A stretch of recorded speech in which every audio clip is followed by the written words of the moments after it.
दूध भेसळ प्रकरणावरून सध्या आंबेगाव तालुक्यामध्ये राजकीय वातावरण चांगलंच तापलेलं आहे।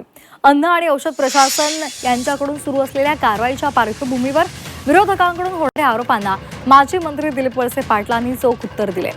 दूध भेसळ किंवा कोणत्याही बेकायदेशीर प्रकरणात दुरान्वयेही संबंध सिद्ध झाला तर 1 मिनिटाचाही विलंब न लावता सार्वजनिक जीवनातून संन्यास घेईन असं त्यांनी म्हटलेलं आहे। तसंच बिनबुडाचे आणि खोटे आरोप करून बदनामी करणं न थांबवल्यास उच्च न्यायालयामध्ये फौजदारी आणि अब्रू नुकसानीचा दावा दाखल करू असा कडक इशारा सुद्धा त्यांनी दिलाय। हे स्पष्ट करू इच्छितो, अशा प्रकारच्या भेसळीच्या प्रकरणामध्ये माझा कुठलाही संबंध आढळल्यास मी सार्वजनिक जीवनातून निवृत्त व्हायला तयार आहे। 1 मिनिट सुद्धा वाट बघणार नाही।